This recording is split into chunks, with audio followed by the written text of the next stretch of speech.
shout out to Tim Grounds. Are we recording?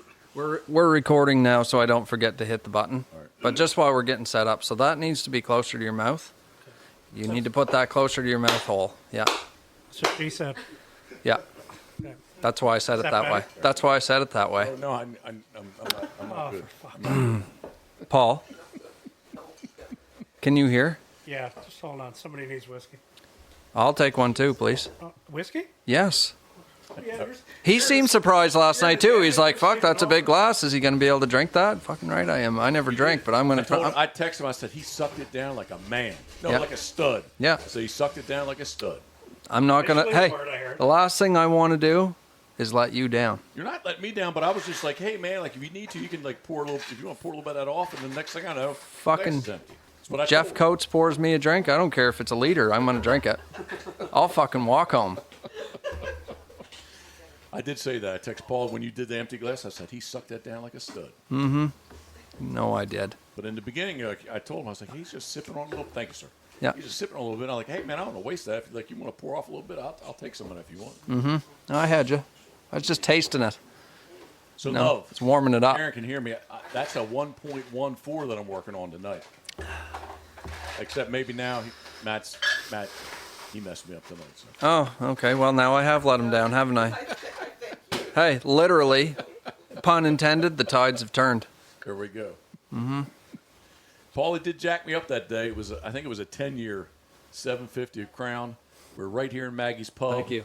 I appreciate that. And I'm working on it. I'm about to drink the whole 750 myself, and Paulie had to take a drink of it. Well, for those who are listening, if they're still listening, at about 2 minutes in, we are in Mayfield. And Matt, you can tell me to shut up if you didn't want to do this, but There's only 7 people that listen to the podcast, so they'd like to hear what you have to say. so First of all, they'd be pretty enamored by your accent, I think. by my accent, And the stories are true. His beard does smell of whiskey, wood smoke, and rich leather-bound books. If you've ever been blessed enough to be close to him, you've seen lots of social media. You can just imagine. Karen, you're a lucky woman. I simply was going to say that we're in Mayfield, PEI, Yeah, man. Canada, in Maggie's Pub. That's all I was going to say because everybody else was getting drinks and doing this, that, and the other, and I just didn't want dead air. So that's all. 921 followers right now. Wow. Paulie. 921? Holy All cow.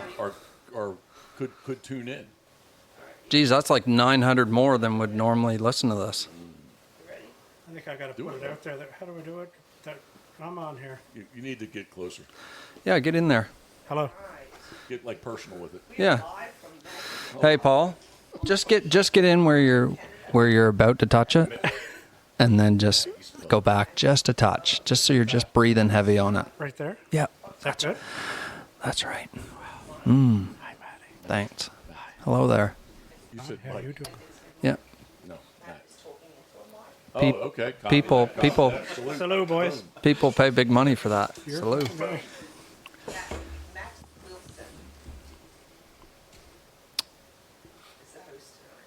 Hello, folks. This is who you need to zoom in on, though. Not me. Yep, that guy right there. Sweet Paulie, 33, 34, 35 people are looking at you right now. Whoa. Live on Instagram. From Maggie's Pub. From If you Maggies. don't know where it is, you need to be here. World famous. Welcome to the Waterfowl East podcast. Thanks for having us, Matthew.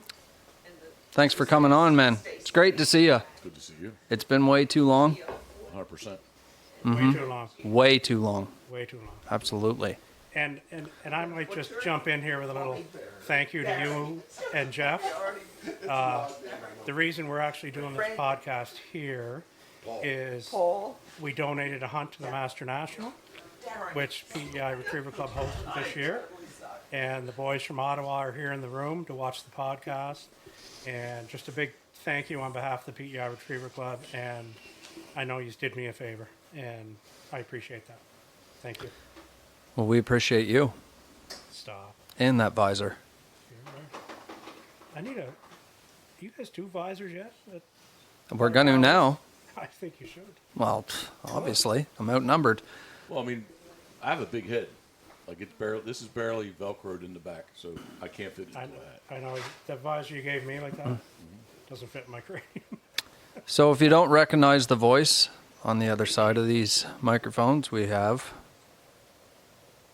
Mr. Pitboss Waterfowl, Let him tell who I am. Jeff Coats. Everybody knows that voice. You're very kind. Thank you very much. It was a 20-plus hour, 21. How much left? We left 10:45 Friday night and got here about 8 p.m. Saturday night. So a little bit of a strenuous drive, but it was more than worth the effort to get here. So Welcome back. thank you. We appreciate that. Good to have you in the Maritimes, huh? No question. Look forward to this 2-3 week stretch every year. 100%. Karen says one day when we're well beyond our means that she wants to have a cottage here. So That'd be wonderful. yeah, we don't know that will ever happen, but that's on her radar. So Wonderful. We'd love to have you. On the other side here, we have Mr. Paul Mackinnon. Thank you. Thank you. Everybody also should recognize that beautiful voice. Scratchy, Masculine. like leather books. Many bound leather books. Right, like Jeff's beard. That's your next thing. Sorry, I let the cat out of the bag. it's all good. Signature beard oil. No, Brown black. that's a nice smell. It is. It is a nice smell. Yeah. So, how you been getting along over here? We always have a great time here. This year we are here much later, so usually late October into November.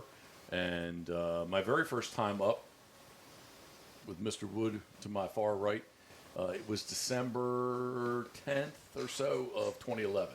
So there was snow, Yeah. it was cold, and I think everybody made fun of us because we wanted to go shoot Barrow's Goldeneye. We weren't here to shoot I wasn't here to shoot black ducks. I wasn't here to shoot mallards. I was not here to shoot geese, but Barrow's Goldeneye. So Heck evidently yeah. you want to come shoot Barrow's Goldeneye like nobody else shoots Barrow's Goldeneye. Nobody shoots them like Woody shoots them. Well, there you go. Yeah. All right, and I mean, it's kind of a trophy bird, right? 100%, yeah. It was one then, and it's one now. Absolutely, yeah. We'd get pretty pumped. I mean, we hunt golden eyes late in the year in New Brunswick, and man, anytime we got into a barrows, it's a big deal. So you don't have a lot of them there, Matt? No, I love what we call them whistlers. Yeah. I love hunting them. If we had more, like upriver, it's pretty, like the river is the way that they want it, gravelly, and it's shallow enough, but there's too many houses, and it's sort of a roost area. Down where we hunt them later, like this time of year, it's not so much of a roost area, but there's no water there this year. Literally no water. Like you could almost walk across the river. It's been a weird year. It's unreal, eh? Yeah, we had a real dry summer and real, like then what, poured rain the whole month of November. Yeah. Foggy, like you get up in the morning, when I come home there a couple of weeks ago, you get up in the morning and you just go outside and you go, no sense going scouting, I can't see anything. I barely see my truck in the driveway. It's just weird. I'm not judging. Sidebar there. I'm not judging. I'm just looking. I see you're looking. I'm thinking the same thing. Yeah, I'm just looking. Oh, I'm too loud? Oh, it's just your angelic voice. I just want to turn you up a little. Oh, I'm too, You speak so softly. with a little lisp. Oh, you're going to put everybody to sleep, so we're going to turn you up a little. That's all. Yeah. Yeah, been a weird year. Yeah, definitely. How long's your season been running, Jeff? We are not quite halfway through. So there is no more special sea duck season. Back in the day, it was 107 days. Sea ducks was always open the first Saturday of October to go to the end of January. And then they went to a 60-day special sea duck season where we still had 60-day regular duck season. And now, for the past 3 years, they did away with the special sea duck season, and now sea ducks are ducks, which they always were a duck, but sea ducks are considered to be ducks. So we only have a 60-day duck season. We've had a week in October, 2 weeks in November, and now I go back. I don't know exactly what day I think we're kind of postponing our departure. You might as well end the season in Graham and Ann. Well, We're going next week. You want to go? Well, I was thinking earlier, we actually met for the first time in the New Brunswick special sea duck season in February. Absolutely. Right. Yeah, So that's been many that's years ago. right. Many years ago now. But I need to get back by Monday for the 16th, so I can do my 6 days a week from December 16th to January 31st. Right. So looking forward to that. And January 31st? it goes to the end. Yep. Okay. And then what? Do you have Brant after that, or is that it for you? That's done. Then would be snow goose. Snow goose goes till the end. Whenever they leave, you can shoot snow geese, till the end. Greater snows in the Atlantic Flyway. And you did a little bit of that. Was it last year? No, it's been many years. I'm so old. The snow goose limit when I first shot snow geese was a 4-bird limit. So Jeepers. How long ago was that? Right? Long time ago. I mean, I feel like I wasn't alive, Jeff. Yeah, Assuming you probably weren't. so and the AP Canada Goose was actually closed at that time. No way. So snow geese was Yeah, kind of the only that's thing right. that was open, right? So that was back like in the The 80s. let's say late 80s, through. So is that when they did the points on ducks and No points, but I'm so old. Should I stop saying that, love? Yeah. All right, she hates when I say that. My first Maryland duck hunt, my first Maryland license I bought, duck season was 30 days. It was a 3-bird limit. No way. And I tell that today to people like, well, what are you talking about here? You just hit this right here. Ignore it for the day. There you go. But yeah, so when back in the day, like the duck population was not as good, allegedly. So we can have a 30-day duck season, 45-day duck season, or allegedly? 60. It's been 60 for many Fair years. enough. But yeah, it was. There were not a lot of people shooting ducks way back in the day. It was 30-day season, 3 birds. Right. So Can I that, interject here? Someone had made a comment, I guess about something that was said earlier. Austin Medler, 23, said, DNR asked me about if I was following shell limit rules. I was using a double barrel. I don't know what that means. yeah, Sorry. yeah. Thank you, love. We appreciate that. There's a comment that I said. I'm not really sure what that means. Yeah, sorry, Austin. I mean, unless in this mixed company, evidently you are on a shell limit. We are too. Well, just No. for divers. No, just for a Bears goal. Actually, just for Barrels Goldeneye. Anything else, I'm good. But if I'm with Woody, I'm gonna. Actually, I'm banned. I'm in the appeal process right now, but I'm upset that I haven't got an invite. I've just been completely almost left out. That's all, I'm going to get one? You are. All right. Keeksy needs one too. I'll be waiting under the tree. All right. I'll wait for it. So yeah, I don't know. My season, I haven't shot snow geese in quite a while. I thought I saw content like a couple years ago that you guys were shooting snow geese with somebody. Am I wrong? Karen, am I wrong? I think you're wrong. Tim? No. It's been a while. All right. Maybe been we a- talked about it. We Did you talked- shoot with snow geese up with Dom or something in Quebec one time? No. God, I No, thought it was like, No, we talked about it last year with Fred West, but we never did it. They just Yeah, but disappeared, right? They It's left. a long time since I've shot a snow goose. oh, okay. Fair Yeah, enough. because we were supposed to shoot on the 1st and the 2nd, Of February, yep. and they weren't there anymore. Oh, that's right. Yes. Yeah, Yeah, they never left. showed up last year. Yeah, Brant, you mentioned Brant, so like I used to love to shoot Brant. Yeah, you were like the Brant Collin champion, right? Well, way back in the day. When it was a 3-bird limit. He's my hero. I know his history. 60 days, 3 birds. But yeah, current day, man, like there's just not a strong Brant population. I love shooting Brant. It's 30 days, 1 bird. And they were pretty close last season to shutting it down. 100,000 birds is the cutoff line, and they were about 105,000 birds. So when I hunted them, we hunted them in Narragansett Bay in Rhode Island. And a ton of history there, as you're aware. You know way more than I know about it. And man, the way that they decoyed. And so the guy we were hunting with, he said, a lot of these birds are banded. And they banned them in 2 places, New Jersey and Nunavut. So we're on this beach. We have the decoys out and all kinds of sights and sounds in that Narragansett Bay. Pre-dawn. And there's a big point down the shore, and he says, when they come, they're going to come around that point, and he's like, they'll probably look like they're going to fly by you, and then they'll just bail because they decoy well. Yep. And sure enough, that's what they did. And the first few that came in, there was 3. We shot them all. One of them was banded, which was really cool, right?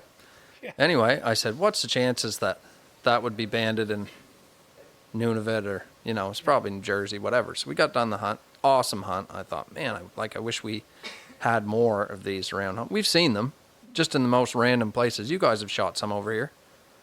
We haven't shot any in our group, I don't think, but they're shot here in the fields. With the geese. I shot when I used to guide in Ontario. I shot one Yeah. in a bean field Yeah, because they go with right. the geese. Yeah, they fly right cross country. They come right out of Hudson Bay. Anyway, so I did the info, and it was from Nunavut. Yeah, Cool. the northwestern corner of the Hudson Bay. It's pretty awesome. But yeah, I know you used to do that, and a lot of history behind that. Yeah, and Brant's the only bird that I know of that they basically set next year's season on this year's winter count. So in January, they can fly away. They're going to count and come up with a index number, and that's what they don't really do that much up north as far as nesting and counting and nesting and the hatch production and the numbers. They do everything on the winter count. Mm-hmm. So what about eiders? You see any eiders so far this year? Man, we have not seen eider. There's one hen that was sitting in the inlet. We have not seen many eider at Did you all. get one last year? It's been a couple years. It's been a couple The years. last 2 we shot, I actually emailed somebody today. Last 2 we shot were actually Drake King eider. No way. They were this year's King eider. They were not, St. Paul Island or Greenland, Yeah. 5-year, 6-year-old eider. They were this year's Drake, but I mean, you could definitely clearly tell, What's the chance of that? Yeah, it was Shoot kind of, 2 eiders in they're both kings. years, and Yep. they're both kings. Yep. And the last one, I didn't want to ruin somebody's day, but I was yelling eider, eider, eider. As it I came remember. in. I was like, I don't want to ruin, please, I'm not sure, but I'm pretty sure that's a king eider. Like, no way. I was like, I look at it. You can see the bill, so I'm pretty sure it's a king. We went over there, and sure enough, it was a king. After you picking out that collar that day, I'll trust your eyesight. Tell me that story. Thomas Can 99, plenty of Where- eider on Cape Cod. Come hunt with me. There we go. We were Let we were Paulie sitting. tell the story. Yeah, We're let's sitting, hear it, Paul. We're sitting here at Maggie's, and it was October 30th because the day we shot was Halloween Day. So October 30th, Sunday, we're sitting here, and Junior calls us. He goes, "You're not going to believe this, but I have a 30-acre field. There's 10,000 geese in it." He goes, Junior's gone, "I've never seen, and Junior knows. Anybody in this room knows Junior? Probably the best goose hunter I've ever met in my life. And that's a pretty broad statement with some of the people we hunt with. Anyway, we said, okay, we'll go up there. Anyway, they're in there stripping the winter wheat. It's an old cornfield, tilled under, winter wheat, and there's 10,000 geese and 30 acres. So we go up there. We're actually looking for a barnacle. Mm-hmm. That was Barnacle's probably sitting below us in the sanctuary, right? probably the same year we had them. Just 2 miles up the road here. Yeah, exactly. Probably the same bird. Yeah. And so we're looking and looking, and you can see in the video of Jeff's video of the Field of Dreams, I keep saying, you look for the barnacle, look for the barnacle. Now, we've had the yellow collars here, right? And we knew they were around, and, I think we didn't shoot any yellows before then, I don't think, did we, Jeffy? We shot a couple of white collars. Junior did quite a few years. Yeah, so very few, but they were just sort of starting to show up, I think, maybe a couple of years ago, or I think they're always here. Last year there was a lot around. Oh my God, yeah, unbelievable last year. So anyway, we're not even looking for this collar, right? So there's 11 of us that day.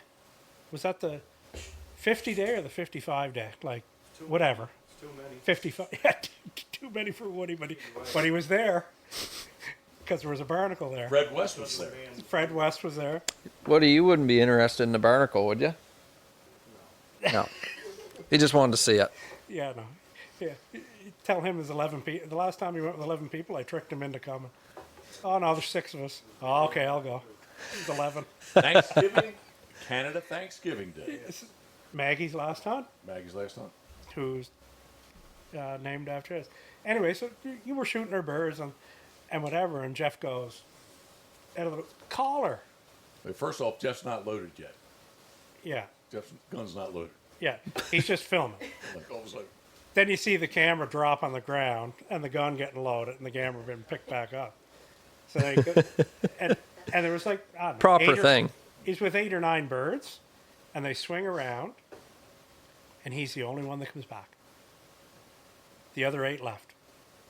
And he swings back around, and he goes by my end. You can hear a couple of explicitives off my end saying, if it wasn't my field. If it was my field, I would have shot him. Or tried to shoot him. Fair. 25, 30 yards, it's Junior's field. And I basically said, if that fucker comes by me again that close, he's getting it. Yep. And he swung back around. This time he's about 60 yards. It was out there. And 11 guns just opened up on him. And anyway, he dropped. Nobody could see the collar till then, except for Jeff seen it. It's got a collar. Yeah. And you can hear Maddie in the background going, oh. And then I think Flint went out and picked him up. Yep. And he's coming back, and all of a sudden you see the collar. Right? And then all of a sudden you see the tarsal flipping. Nice. And you hear Maddie Dixon going, oh my God. Like that, just like, holy shit. I never seen anything like that. Mm-hmm. And he brings it up, and it's just like, to this day, even in we watched the video the other day, I can't see it. And he's picking it just like that. But we've had a lot of different stuff the last few years. Like, Definitely. Coming. See it too. We Yep. talk about that all the time. Mm-hmm. Like the Greenland geese, obviously, but like we've shot 2 lesser blues Right. in the last 2 years. We had Is that Woody? Manitoba closest? No, they don't get lesser blues. They get graders. Or sorry, yeah, they get lesser. Yeah, like that. Like that's their flyway, Yeah. right? And we've shot 2 in the last 3 years. Well, that last show that we did, there was before one of the clips that never got aired, but it was on there.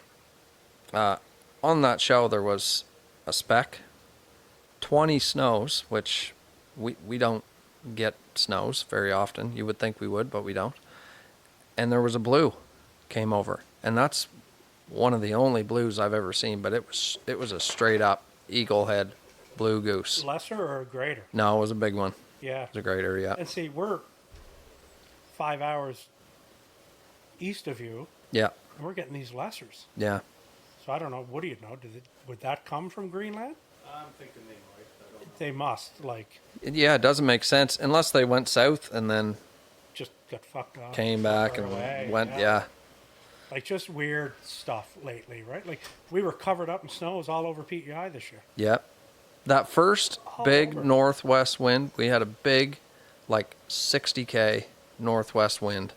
The Some weird shit showed up.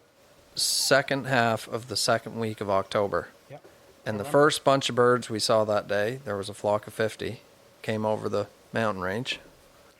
And they were all snows. Yeah. And then everybody was covered up. Remember I called you? I was like, you should see the snows here. You're like, yeah, we got tons over here too. And it's all across PEI. It wasn't just like it was, like we see them every year, right? But it was like there's 30 here and 20 there. Yeah. And like everywhere. Like we were shooting with Junior one day and we had 14 or 12 or something come back and they're always the first. Mm. We had some early ducks, a couple of early geese, then all of a sudden here, Bonesy goes. There they are. Yeah. And they just went, And good thing you got them. I hope that's not a trend, really. yeah. That would really change We things. there was only, no, there wasn't that many. So there's maybe 8. Because I think there was 3 or 4 matures and 5, immatures. Mm. But we picked off, I think, 3 or 4 of the matures out of the 5. Yeah. And a couple of the boys didn't have a great day. We had a big group. Like we put our groups together one day and we had some snows come in and, they didn't give us a very good pass, Yeah. but it was between 50 and 60, which anybody that hunts snows would be like, holy shit, that's an awesome pass. But, anyway, Light 'em up. we were guiding Yeah, and yeah, exactly. they got That's one, a different game. which was great. 12 of them. We We had got one. we had 3 or 4 guys that were guiding too sometimes. Yeah. It's like, Yeah. put them So, in the middle. yeah, it was cool to see them, huh? Yeah, no, like it's weird. Things have changed, Definitely. right? Like I think we've been warmer and stuff for a few years, and this is the first year in, I don't know, what do you like, 15, 16? We're actually in winter in November, December. Yeah. Like we're actually in a winter. It's more traditional season. Yeah, we had a traditional spring and Closer to it. closer. Yeah, So a lot of our geese, like, they must end up down by you, Jeff. So yes, so I want to rewind a second. Yeah, please do. So the collar, tarsal banded, metal, aluminum banded bird Yep. was not a U.S. Fish and Wildlife band. It was a Denmark Copenhagen band. Yeah, that's cool. That the bird was from Greenland, right? So I want to just take a side note and say how things are so relative. So everybody from down my way was freaking out. It's a Greenland goose. Oh my goodness! It's not that collars and tarsal bands aren't a big thing from Maryland, Right. but this thing was from Greenland, right? Yeah. The next day, it was a really big deal in Maryland. The next day, the blue goose got shot, and lesser. and I want to say that the fellas here were freaking out about Right. this snow goose. Yeah. It was a blue goose that was a lesser. Friends down home like Fred West's son's like, well, shoot, you want to go? We can put 20 we can put 20 blues in the back of your pickup truck if you want. Like snow geese was not a big deal to them. Right. The collar bird from Greenland was a really big deal. Yeah. So it really is kind of like how Yeah. things are relative, right? And for us, because they have been shot here more and more in the last 10, 15 years, but did they used to be white collars, Woody? Bib collars. It's been going on since '92. You're right. Used to be a lot more bibs, didn't it, Woody? Well, the bibs were more of what CWS would have been. Yeah, they were Canadian Wildlife Service bibs. So the Greenland study started in '92 because I've been in contact with Tony at Fox, who was Species is besties with them. the guy Starman. that Yeah. started it. It's going up to spoon with them. They didn't do it this No year. judgment. They ran out of funding.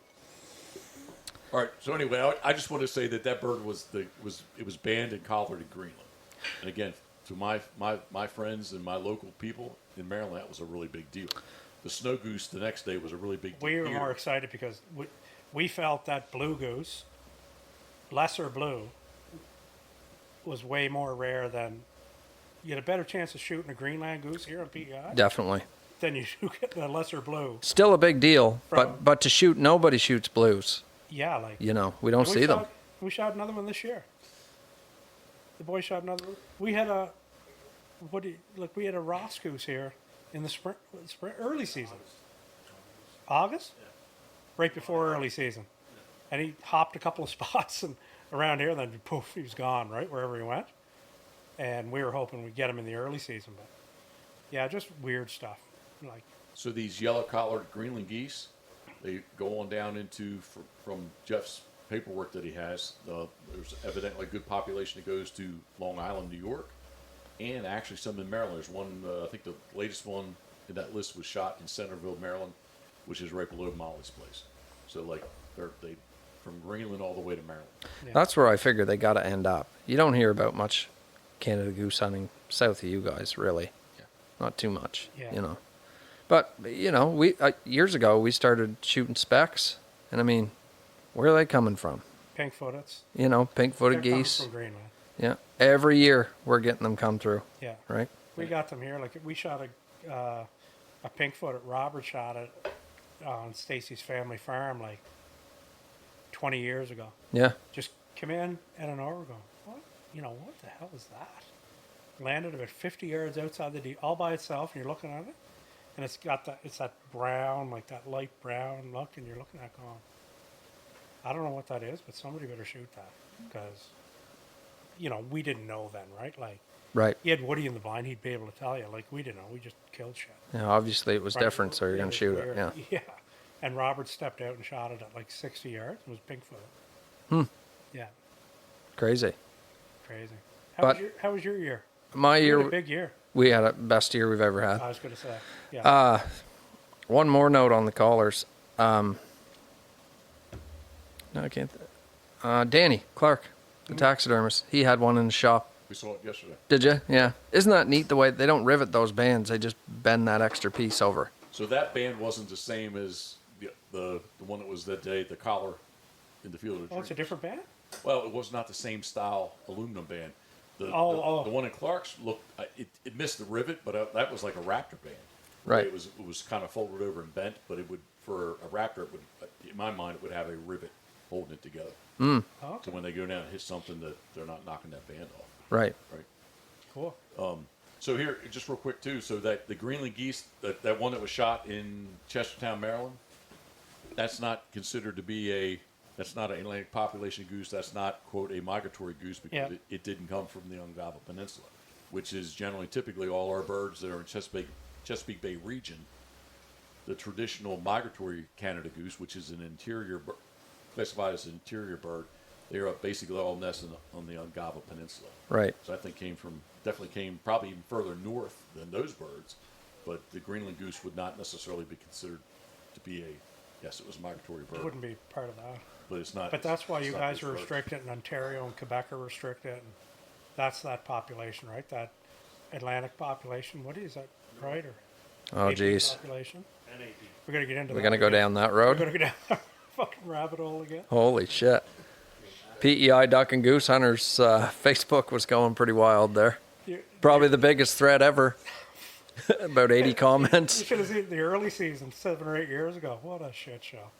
Oh, yeah. Oh yeah, Yeah. just social media, right? No, we had a great year. We really did. Man, you were piling them up. Man. We did, yeah. We had a great year. We had lots of geese. Before I left, and I can't say, I was talking to Rowan today, and he said that we got more snow. So, I mean, God only knows. I mean, if the river's starting to freeze down towards the river, it's going to be, the snow's going to be piling up. But I had, before I left, 8 inches of snow in our last storm at my place. And then 15 minutes upriver, there was, like, you could still cut your grass.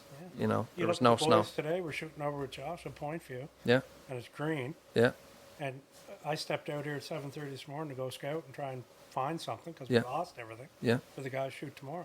So goddamn whiteout. yeah, yeah, crazy, yeah, It's blowing like 60 or 70, and you couldn't see the end of the driveway, yeah. right? Yeah, we had like last year, I think we had more black ducks than we had this year. But again, before I left, like I've got videos on my phone, most of the ducks that are on my main roost right now, the majority are black ducks. Yeah. And the majority are drakes. Yeah. Big, burly drake black Big ducks. late fuckers. Yeah. Yeah. As people like to say around here, the big northerns, Yeah. big red legs. Yeah. Yeah. So, but no, we had a great season on geese. A lot of the same clients. Seems like every year we get a lot more. I don't know. They're like a medium-sized goose. Love to have a set of calipers. Really, really, really should. Or somebody that's like a Canada goose specialist. Really come through and look at some of the birds that we have, because I know you guys get them too. They work super vertical. They're not the big guys. Yeah, we got little ones, and they're dark, and like that. There's a podcast for you. Sit down and talk to Woody about this stuff. Yeah. He's doesn't know a whole lot about other stuff, but he knows a ton about that stuff. That's what I understand, Woody. Yeah. Yeah, Professor Woody. Professor Woody. Yeah. But no, we were Don't pretty. let him drink 14 Millers. He could beat the brakes off you when he gets drunk. So I'm told. The legends are true. Yeah. No, we had a large amount of geese this year for us all season, and really we didn't travel a lot. We stayed. You were tight, eh? We stayed pretty within 20 minutes of home, and I mean our range is An hour. fairly large. Yeah, we could put a lot of miles on, and it's hard to scout there. But yeah, we had a lot of ducks, a lot of geese, and it really worked out on both ducks and geese, like a banner year for both. Stahl, they really like shooting over with you. Just not only because of you, obviously, but the landscape Yeah, is so unique. yeah, You're up in this mountain and looking over here, and then you go try and find them, yeah. right, wherever they're going. Like he said, it's just wicked cool. Well, it's the beginning of the Appalachian Trail, Yeah. right?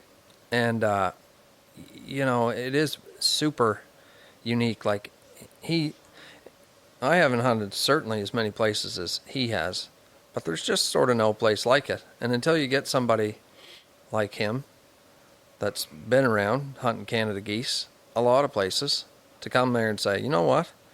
I don't think I've ever hunted any place like this. Like I've heard him talk about it on other podcasts too. He was on that Midwest Flyway podcast talking about it. And it kind of goes to show you. He's like, there's no way you could come here and freelance. He's like, you'd get lost. Not a Fuck, you chance. couldn't find out where you were. He said that we posted, we were at the dairy. And, the dairy's like this, right? Yeah, And you're way up there, and the Field of Dreams is way up on the hill, and you're looking down basically to our house from there, yeah, down in North Rusticon. He goes, you guys are all got the same. I said, no, we're not the same as Matty. yeah, He's got mountains. Yeah. We just got a hill you go over, and yeah. 400 yards over there, you flatten back out. And It's not the same. It's really something. And I love it. There's absolutely, I mean, really, there's no place like home, right? I mean, this is your home, and you love hunting around here. You know it. Yeah, and even when I was out in Alberta or just out west and hunting in Ontario, I love those places, and I love shooting Canada geese. But there's absolutely no place like that river valley for me. I haven't been there yet. You got to come. You got to come. Whenever it slows down for you, it's hard to leave home too, right? When it's good, We're like you, except we don't guide. right? Like we're 8 lunatics, right? Yeah, no, I get 8 it. or 9 that run around, do the same thing, except we just don't guide, right? Mm-hmm. And lucky for us, we're like literally most days a 15 or 20 minute radius, Right. right? Like, Yeah. but we do it differently. That you look at our group, that nobody has golf memberships or nobody has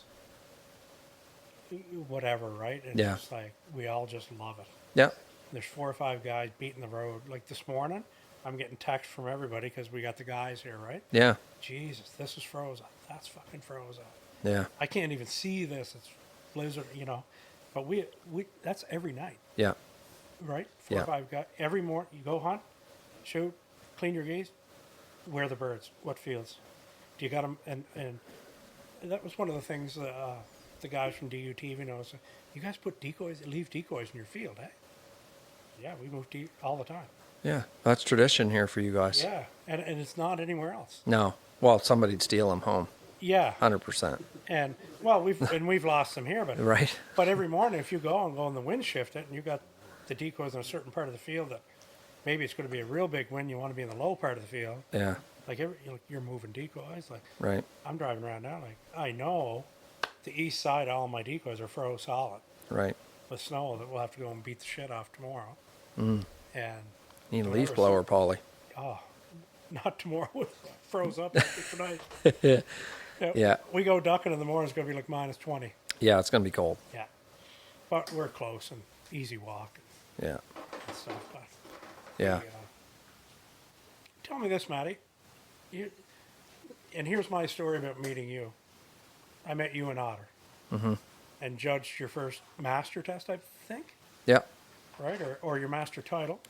Master I judged test. your master test. Yeah. Right down the road here. Yeah, but I judged you in Moncton too when you got your title, I think. At Dempsey's. Oh yeah. I think so, in that back pond. Yeah. Right? Did you get your title there? No, that wasn't my title, but you did my first master test with her. Yeah. You and Randy Perry. But like that, like you were saying, it's 13, 14, you thought? I thought it was 11, but you said no, it was probably 2013. Yeah. Yeah. Yeah, it would have been. No, because she was born in 12. 13 was her. Oh, so it'd be 13, 14. 13, yeah, because she was running master the second year. Okay. Yeah. Best young team I've ever seen. Yeah, she's a Here. good girl. And I'm not just saying that, Yeah, she's a good girl. just Yeah. because I'm on your podcast. Yeah, she's a good dog. Good dog. Made me as a dog trainer, right? No question. Yeah. Yeah. Yeah. But there was And never any fights. I never seen it. no. How some of these dogs get out there and say, fuck you, I got it figured out. Yeah. Never like that with Otter. No, she never had that button. Never had that button. Eh? Yeah, doesn't mean she didn't have that dog in her, as they like to say nowadays. I think she did, but I think you got it from the right kennel. Oh, at yeah. the right time. Oh, I mean, look, if I would have started with Tank, I would have not been a dog trainer. It's it'd been a mess. But every dog, if I look at it now, every dog that I've had progressively has been what I needed. When you needed it. When I needed it, Yeah. yeah. Riley, as far as like energy level, was a step up from Otter, Yeah. and then Tank came along, and Digger, Dagger. old Diggy, Talented dog. Oh, God bless him. That dog, If you hadn't got bounced around so much. well, I mean, and he was like, he lived some good years. He did a lot of hunting with me. That dog, Jeff, could pick up a full-size Canada goose with the wings on its back with his mouth like this. At full speed. Yeah. Poof. He was like a hippopotamus. Yeah. Big yellow. Big yellow bastard. Except when Todd had him. He was extra large. He was a coffee looked table. Like a hippopotamus. He did, When yeah. Todd had him. He was. Yeah. God bless him. He was a good boy. But yeah, when I got Tank, I've had to step up because of that dog. Right? You either step up and match the dog or you don't. You know the dog's talented. When Wally doesn't want to deal with it. Yeah. Oh yeah. And I'm one of the best dog trainers in the Maritimes ever. 100%. All he said, he's like, he took him down south, I did all his basics, Yeah. and he was basically ready for swim by, which was perfect timing when he went down south. And he said, that dog is as much work as all 5 of my other ones. But fuck, he's talented. He's fucking talented. And he is. And the guys love him. Like all my hunters just love him. Like Such a great guy. if he doesn't blow himself up, like, I'm thankful that we do so much footage, because there's so many memorable retrieves. And his deal is he just won't slow down, right? If he's going to pick something up, he just opens his mouth, and that slows him way down by. when he hits the bird. Yeah, on the way by. And, if there's a cripple out there now, all my groups know, right? Yeah. So if there's a cripple out there, they're like, oh, here comes a good one. There's one for you, Tanky. Yeah, here comes Tank to get him. Yeah, he'll just steamroll them. They just love that. And then it ends up being that people that maybe don't even like dogs, never been around dogs much, haven't hunted waterfowl, they just kind of came with their buddies or whatever. By the end of the 3 days, they're like, this fucking dog thing is pretty cool. We're all, this dog thing is cool. Yeah, exactly. There's a dog guy right there. Yeah, You see a highly trained retriever sit there and steady yeah, and pick everything up in the decoys and pick up the long ones, handle nicely, right? The key is you don't even know they're there yeah. until they're needed, That's right. right? Yeah, and I said this year, walking back to the blind, I was walking back with one of my hunters, been coming with me for a long time, and he said, "Boy, Matt, we really enjoy the dogs. They really love it, don't they?" And I'm like, as excited as we get to do this, as much as we love this, I don't care who you are. The person that loves it the most in the world, they do not love it as much as those dogs. Not a chance. They don't. We don't. Training, hunting. Yeah, we don't. Like, we live for it, but they live for it. That's their jam. It's their whole Okay, life. I got another question. Sure. It's for Coatsy. Yeah. Here we go. So, back in the day when we were all with Avery and We're all Avery Pro staffers, weren't we? we were there, what, 2003, 4 when it started? Around there? Yeah. Yeah. Yeah. So here, and it's so awesome to see where you've come, because that Avery Sport Dog logo Yep. is your picture, Alex Abrahams Jackson. Jackson. Yep. And Chocolate dog. back in those days, what most people wouldn't know is that when Avery started, they sort of cherry picked the who's who of waterfowl, Those were the heydays, for sure. right? So you had Fred Zink and you had Stahl there, and Stevens and Jimbo were there then, and all these guys. You were there. They had dog guys picked out. Chris You Aiken, were- I think. Chris Aiken was there. You were there for the seat up decoys and designed all that. Like, that's a cool time. But now I see you're sort of like me. Like, we were out of it for 10, 12, 13 years. You might be a little longer. Like running the dogs. Oh yeah, 100%. Yeah. And then to see you in the last year or so, I like our little text group and Yeah. Thank you. talk training and to see you back, like it got you. Full bore. Well, 100%. I told Karen, like, if we're going to do this, like, we need to make the commitment to do this. Like, I don't want to do it. So the story goes, all 5 blacks that I had, Coot, Diamond, Poacher, Booger, and Bristol. Karen sadly put them all down, but she never really got to see them run.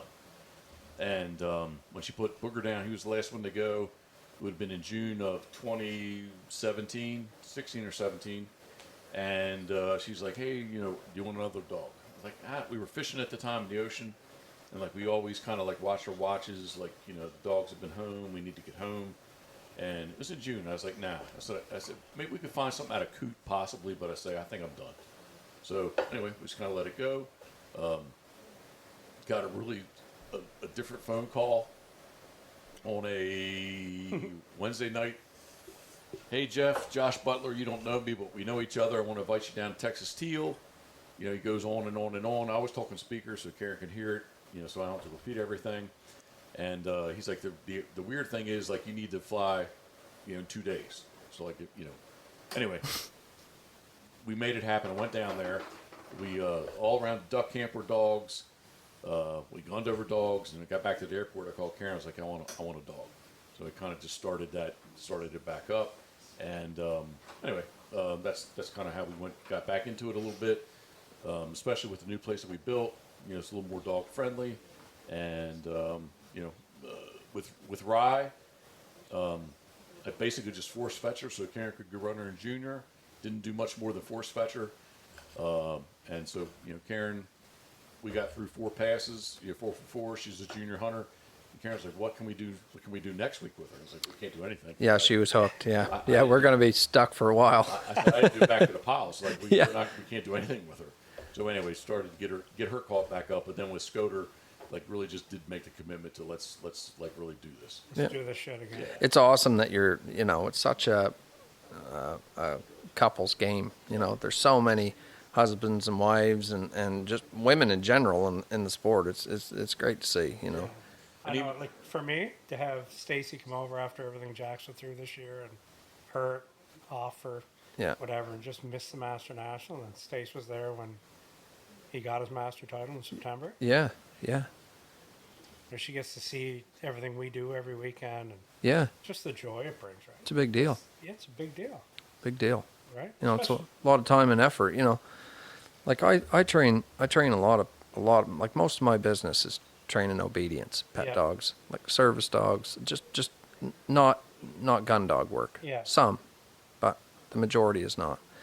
And like most people are just so happy and so amazed when their dog just does basic obedience. And I'm like, man, imagine if they actually could comprehend like what they could actually do. a 200-yard blind, like Even 100-yard ball. even 100-yard blind, yeah, where your dog actually handles, boop, whistle, handle, goes and gets the bird, like over cover, out, in and out. It's like unreal. We talked about that Thanksgiving hunt we did that day, and there's some great footage Jeff has there. There was a train wreck, one train wreck. Like, could be the most geese I ever seen fall out of a flock. And we had Gavin there with us, all the young guys, Maddie and Ty. And Great guy, eh? oh, Gavin. Just love him. And his guy. dog.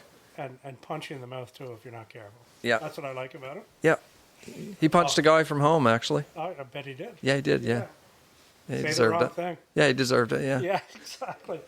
And but when I had to put, that was 2019, right? That was 5 years ago. Maybe been 18, but yeah. Yeah, 18. 18, No, it was 19. 19 because we were in the cottage we had sold our house. Okay. It was the fall of 19. 19 was when Drake came up. 17.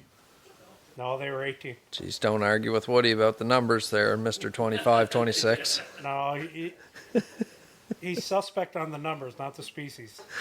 20, we didn't come up. 18, you come up with Drake. Think of how Drake old, was here with 18. How old's the pup? Yeah, 6 years. it was 18 with Drake. I don't know. So anyway, that was the Maggie got. She was acting right weird, and No. after, and she jumped in the truck, and then we took her home, and she couldn't get off the couch, and that's when we took her to get her blood sugars done, and she was retired. And I sort of lost my mojo. That's the first time since I was 17 years old I didn't have my own dog. Yeah. Strange, eh? And she wanted to go, and the times I did go, right? Like, we used to hunt almost every day, Yeah. and she'd be at the door crying, Yeah. and I was going, Yeah, you can't do it, baby. this. Can't And do the it. next year, you're going, it's fucking raining. Yeah, I'm gonna stay home. Right? It's like, whatever. Yeah. Right? And I said, I gotta get another dog, or the thing I love to do, I'm not gonna do anymore. Well, the way I put it is we go through seasons as waterfowlers, right? Literally and figuratively. Like when you're younger, like you'd crawl across the field of broken glass to sneak up on birds and shoot them, It slows them. right? I mean, and it doesn't mean that you don't throughout your life still have a lust to shoot them, but maybe not like that. And then you go through the point, you just get to a point where it's more about how you shoot them, how they decoy. How they finish. Right. You get to a point where you don't really have to shoot. You really love running your dog. You really love all those other parts, right? You like to see people shoot them. Don't get me wrong. I love to shoot them, but like today, I ran my dog lots. She picked up all the birds. Like I shot a few. That was fine. Like I just absolutely love calling them, running my dog, like the whole experience. And we're lucky. We're kind of blessed that way that it's such a social aspect. I mean, look at the people it's brought together, right? Look at this right here. Yeah, exactly. It's a small, it's the waterfowl industry is pretty tight knit and small, like the smallest of all of them, really. Smaller than the turkey industry, probably.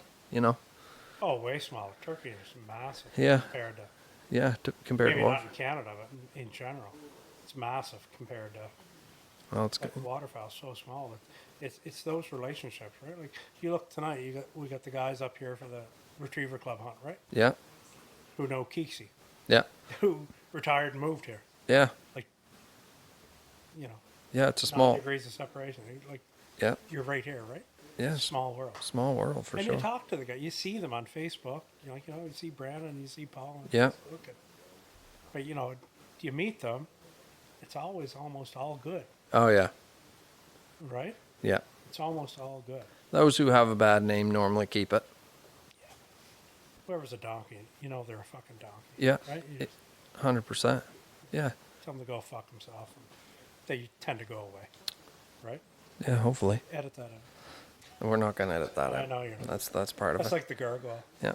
So one thing I wanted to talk about is you mentioned a post that you saw today about how there's a generation that doesn't know about DVDs or never lived those days. We were talking about the Avery Pro Staff days, and those were pretty good days, back with the forums, and we are going to get talking about the old days for sure. We are. We have to talk about that. Because it's a huge part of the industry, right? The industry is not that way anymore, But that's a very real thing, I was listening to Joe Hines' podcast the other day, the Four Score podcast, and he was talking to Fred Zink. He was doing an interview with Freddie, and they were talking about that, the DVD days, and about how you'd wait for them to come out. You'd wait to get them. yeah, we couldn't go to a store and get them. We had to Order them. order them. But if you had a store, you'd go when they came out, and it was a big deal. All of us have got boxes of those, and VHS probably It too. was such an evolution of. It was like and maybe this was before you, Matty, a little bit. When Bigfoot decoys come out in the 80s, turn the whole fucking thing on its ear, Yeah, right? And it was Outlaws before that, Outlaw Side Views. Like, it just sort of turned everything on its ear. Yeah. And it was a new thing. But then, 4 or 5 years in, everybody has it. All of a sudden, you can't kill geese over the fuckers anymore because it's like they're wrapped in tinfoil, Yeah. right? And then, so, everything sort of just putted along, whatever. And then Avery came out. He brought in the best minds in the game. Oh yeah, that was everybody in their infancy. Yeah, Tony Vandemore, Tyson Keller. Yeah, you guys are snow goose guys. Yeah. Go do snow goose. Yeah. Coatsy, you're going to do the... You're the sea duck guy. You're the sea duck guy. Everybody knows that. And Go get him. You were an Avery Sport Dog guy, right? Because he was running all age stakes and doing all that stuff. And you look at all that time, right? Yeah.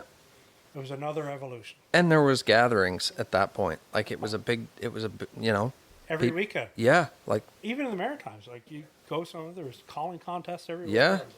weekend. All the dealers. hell yeah. And I was lucky that I sort of had a different gig with Fred that I just managed all the dealers.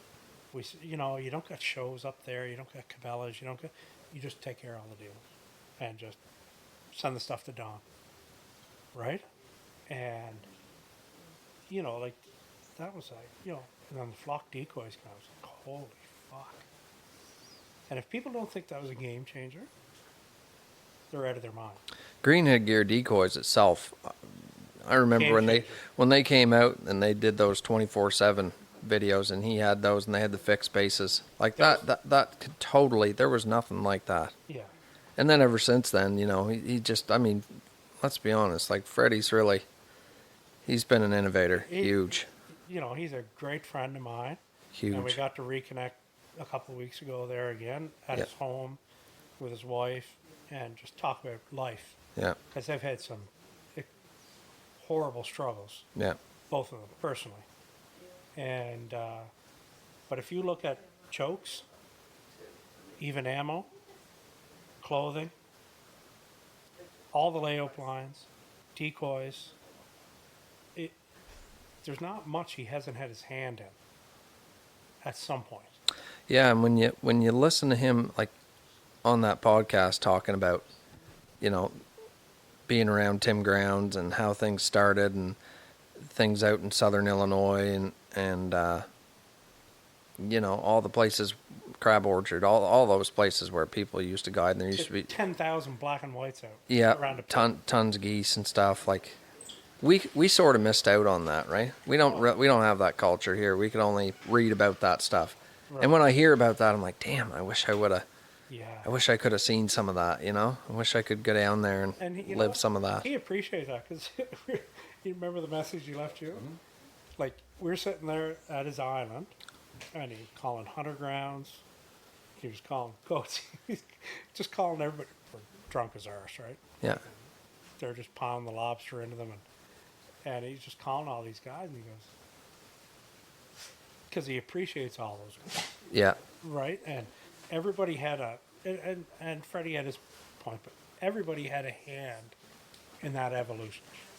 And it's nice that there's, with people coming and going out of each other's lives there's still a lot of respect amongst them.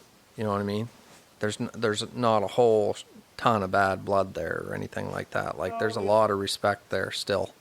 I think you look at what Tim Grounds did. Oh, geez, yeah. Like Tim Grounds, you take... God, we're getting eaten up by scoters. Fuck, white wings or surfs? Not surfs, but that's the official Pitboss ringtones available on iTunes. Just letting you guys know. Really? Official Pitboss ringtone available on iTunes. You got a code for that? I don't have it. And I don't get paid for it either, so I'll just say it's on iTunes. Oh, okay. Okay, we will. But, yeah, like, to hear Freddie talk about those times, like you have foils, Yeah. Fred, Stahl, Hunter, Robbie Iverson, like every best goose caller that ever walked the face of the earth, Yeah. Tim Grounds created it. Oh, yeah. Same Kelly with- Powers. Kelly Powers. There's a lot of them. Like Fred was going on and on about people, you know. Like, unbelievable. Yeah. Right? And you know who beat Fred 2 years in a row? Stahl. Stahl. Yeah.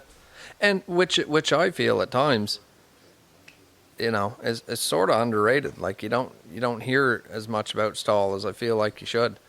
But World champion. you know, He was making sounds like when I hunt with you or I hunt with, you know, a Stahl or Fred, and you hear guys calling, it's like, I can clock and moan. You know, I'm not bad. yeah. I'm okay. Mm-hmm. Right? I can get the job done. You know, very fucking pedestrian. And you hear you guys. I'm sitting there. Me and Jimbo were on this end of the blind when they were here. And Jimbo's not a goose guy by any means, right? Right. And we're sitting there. If he is, oh, he's a spec guy, yeah, it's which like at times would be okay. at John's farm, shooting them in the water. Yeah. And I'm going. We're looking at each other, going, "What the fuck? Where? How do you make that sound down there?" Stahl? Yeah. Oh yeah. He's down in the Stahl was at the other end with his dog, and I was on this end, and Jimbo was by me, and I'm going, "You hear that shit?" I love hunting with Sean. He Love calling with him. couldn't meet a nicer fucking guy. Yep. It just love the energy he brings. You know what I mean? Like you can tell that he loves to hunt Canada geese. And his blue eyes. Yeah. They're Well, that's not. mesmerizing. Oh, well, yeah. Check out his OnlyFans. Yeah, that's what I heard. Everybody else is onto the feet. Sean's way ahead. And Sean, you can be mad about it, but it needs to be said that Yeah. you got an OnlyFans, Yeah, and it's no. just your eyes. It's not And foot he pictures. brought up a whole Sean Stahl, OnlyFans. Yeah, he brought up a whole bunch of calls for everybody, and right, and helping Yep. the boys blow a call and tune a call, and that that's where we're at. Like, it's the memories of it. Oh yeah, yeah. I really enjoy. I enjoy Sean as a person. I enjoy the outlook he has on hunting, and I always learn something when he's up. As much of a student of the game as we are with dogs, you know, I'm the same way with hunting. You know, you go to somebody's area new. Like I love coming over here and being, so to speak, guided. You know. Yeah. Hunting with you guys Hang and getting to see how you do something. Like shit, it might be the most rational, simple thing like dog training. I never thought of doing it that way. That's awesome. Yeah. You know. Yeah. And Sean was here. Like, a lot of people, I don't think, give Sean Stahl the credit I don't think so. No. of how involved he is in products. Oh fuck. And he's the most humble fella you'd ever want to meet. He would never tell you. He'd never tell you. But there's products over the last 25 years. Well, that'd be another name from you guys, right? Like, that's the thing about Avery in the early 2000s where they identified, hey, we're going to, Jeff Coats, Brian Rhodes, right? They identified everybody everywhere. Yeah. Who's the Cherry best? Picked them and brought them all in, Yeah. and then had a pro staff of 200 or 300. Yeah. That they actually had pro staff manager. We were all there, right? It was good. Products I were thought. flying off the shelf. Yeah, it was a good time. It was, Hey, the points were there. oh, I mean, we did good up here, Paulie. but that, and when I did even better when Freddie left Avery, and it was Avian X, and Avian X was Avian X and Zinc and Heavy Shot and Pattern Master. Yeah. And we didn't have shows up here, right? Yeah. So Freddie goes, you just take care of New Brunswick, Nova Scotia, tell me what we need to do. And it's just like, we get this many dealers. Good. Yeah, get her done. And Barry Keeks could speak to this. When he sold in 2016, I said, and this is the thing, like, I talk about Fred because we're friends now, because we are. But back then, you would never talk to Fred. No. You wouldn't ever sell or send him a text. Like, you'd never talk to Fred. You talked to Dawn, his wife. She ran the fucking show. Right? She ran the shop and the warehouse. She ran the show. And, like, I wouldn't have talked to Fred until he called in 2010, so I'm leaving Avery, I'm starting my own company. And I had a heads up from Chris and Ziana that this was happening. Another great guy. I was talking to him the other day. Great guy. Yep. A little squeaky on the nickels, but he's good. I don't know him enough You yet. might want to edit that out. No, we're gonna leave it in there. He'll hopefully listen and hear. But I'll tell you, there's a guy that I've never personally met, but he's always been really good to me, So- and we've been good to each other. You And, know, and these guys, send him business for, and stuff. for But Ontario guys and our a hunt great guys guy. here, John Christenziani's been the distributor for Avian X and Zinc from inception, right? And a good friend of ours. But like that whole, like I was saying, nobody ever talked to Freddie. You know? So when we left in 2016, we said he called everybody and said, "I'm selling, cash out, whatever." Right, Geeksy? Yeah, made sure we were set up too going forward. Didn't last that long, but he made sure we were all looked after. I never got a bill, and I know you didn't. No. I bought a 7x14 cargo trailer from Action Trailers just outside of London that was delivered to Fredericton. I picked it up and went to the border. I filled it full of decoys and put the rest in the back of my truck and never got a bill. yes, sir. That's a Right? good deal. And that's right. That's where Fred and Don, I think, did things right. Looked after people. Yeah. They're key people, They right? appreciated the work you were doing for They appreciated what we were doing, right? And then you get to meet them later. Like I met Don 2 weeks ago. Yeah. We had like a 30-second hug. Like we know, me and Don would talk for hours about Tom Matthews. Yeah. Oh yeah. Yeah. Like Fred's about to fucking put a noose on his neck and hang himself outside the building, dealing with Tom, Yeah. right? Thought about him the other day, wondering where in the world he is now, what he's doing. Oh, I think he's still around. Yeah, he's still around. And you talk to Johnny Gordon, like like you wouldn't have dealt with John Gordon. So John's the director of communications for DUTV, so he does all the shows. Yeah. So Johnny Gordon to us, was he for you too, Keeksy? Was he your point of contact for a product with Avery? I missed the Avery thing. Oh, you missed that. Okay. Yeah. So Johnny be the guy you'd call and say, I want some decoys or I want whatever. Right? You'd have a different point of contact. And you know, those people and John, like John just ships stuff up and Yeah. Yeah, you look at your got points and go, still have all the same points. you got to look after people. It seems like, you know, like now you're with Molly's, Jeff. Seems like you got a great deal going with those guys. They treat you well. They do. They take care of us. It- You know, I hope that I do as much for them as they do for us. And at this point, I mean, you've been in the industry for a long time. Yeah, you should talk about Avery more than I should. I sort of went off on a tangent there. No, you're good, man. You could even You should say, talk about that. You're way more inside than I was. yeah, those were good days, huh? 100%. Yeah, man. Like it was. I guess like it was. It was what it was. It doesn't sound good, but like there was nothing else like it No, in that time period. there was not. Because you had the TV show before that, right? Ducks, dogs, and decoys? Just slightly after that. Okay. Yeah, but like there wasn't. We didn't have all the technology that we did. We didn't have iPhones. We didn't have smartphones. No. It was like just all this happened before that, right? So, like it was its own entity. That's when pro staffing was actually Meant something. It meant something to be an Avery pro There staffer. was only when there was only a couple Cabela stores, Yeah. and they were big stores, and you know Avery Waterfowl weekends were big. Oh yeah. Huge. Love those. That'd be Yeah. like the NWTF for fuck's sakes back then. Yeah, Like they were yeah. huge. Yeah, so no, it was a very unique time, 100%. Like it was just, you know, I guess it happened at the right place at the right time. Yeah. I think, but it was big. Yeah. But they had to have the products there too, right? Like they had to have the stuff there. Yep. Had the products and had everybody behind it and Pick the right guys yeah, to market it. Yeah, it was. I mean, who else was bigger? Right? Nobody. And Ever. you see, like now, fast forwarding ahead, as far as the culture goes, the culture's really changed. And you see companies like Dive Bomb, for one, making a big push, and they got a lot of they've got the young guys for sure. A lot of Just like Avery did. Yep. 25 years ago or 20 years ago. yeah, but for them it's all like real young guys. Yeah. It seems like, you know what I mean?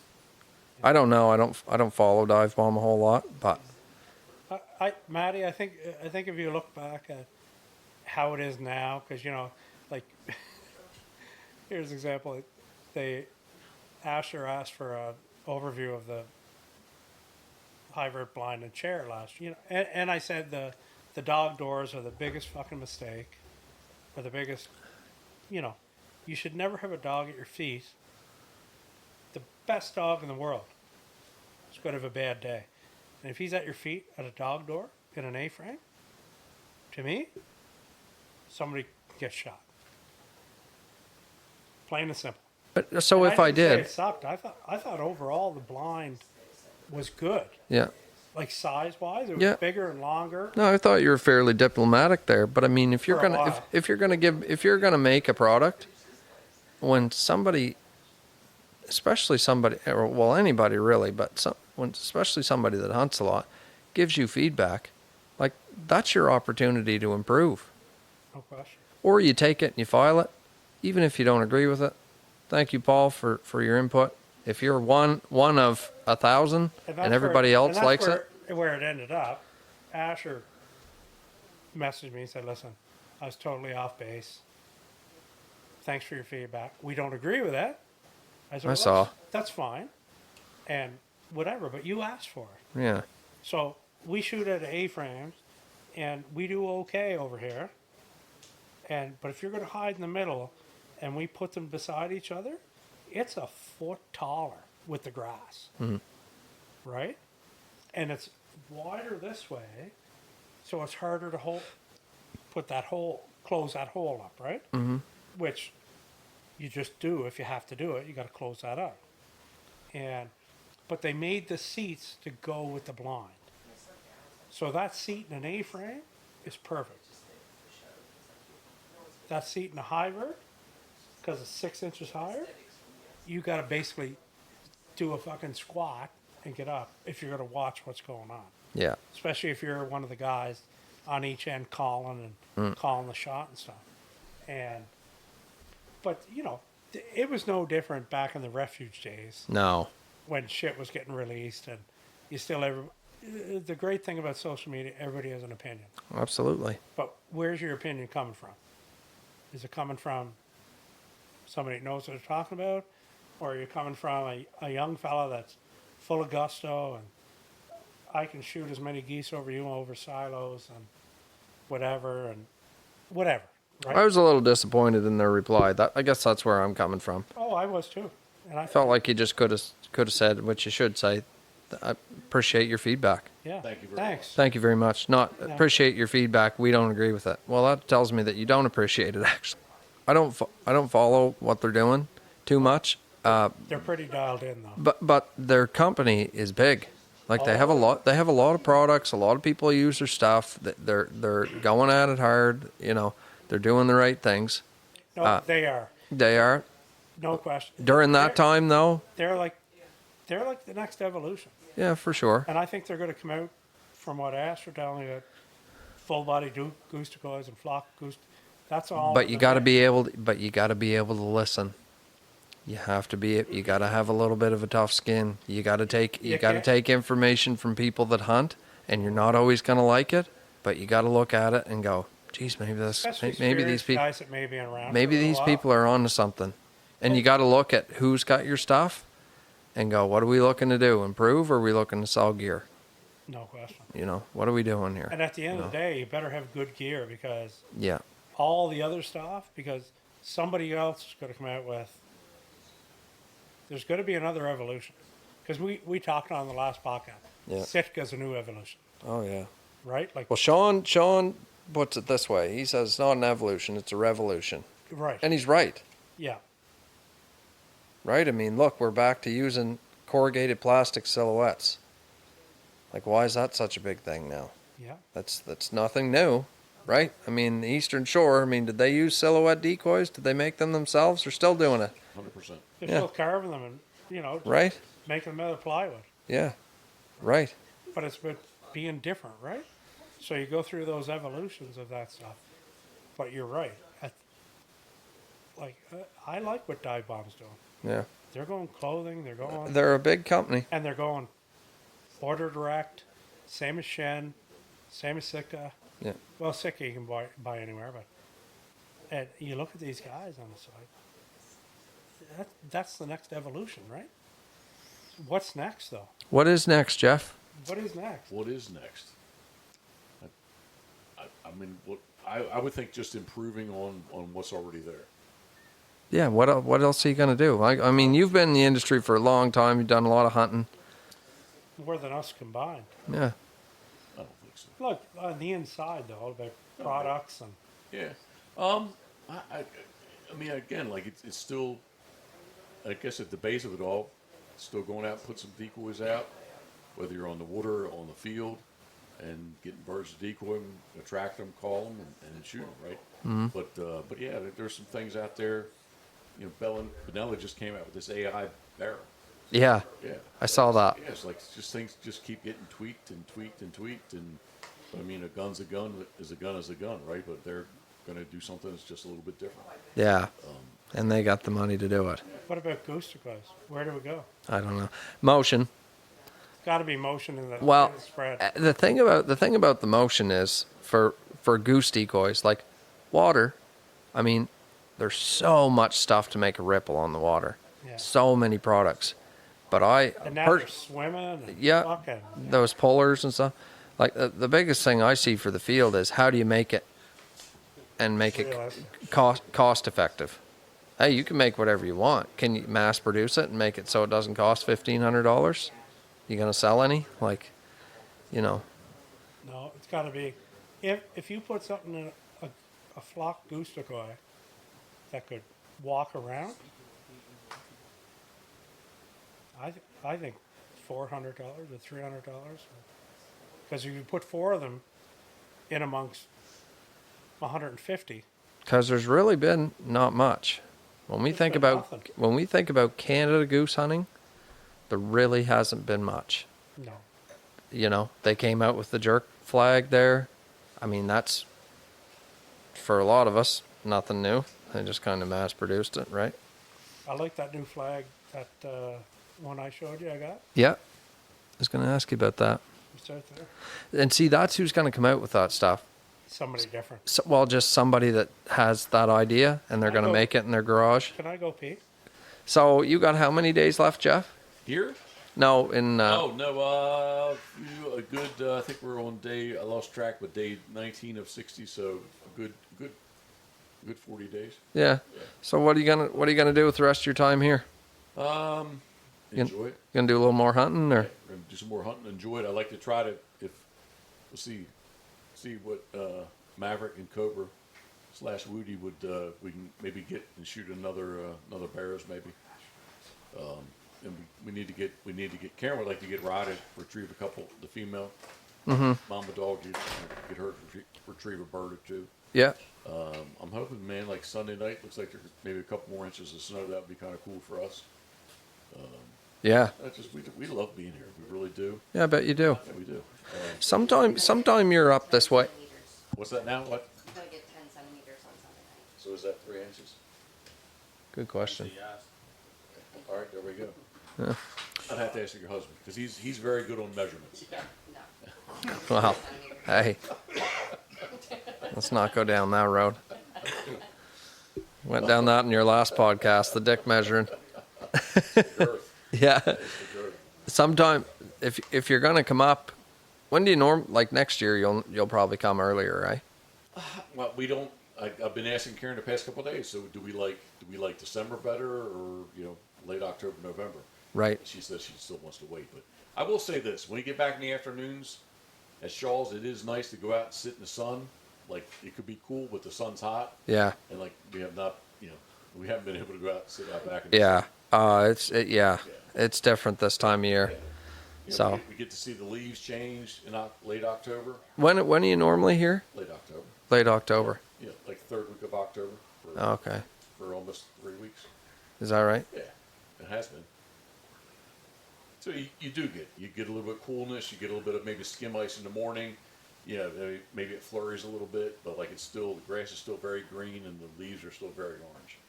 Where there's, especially after Fiona, the one year we weren't sure we were going to get up with the hurricane because of no power and just the way things was pretty rough up here for everyone.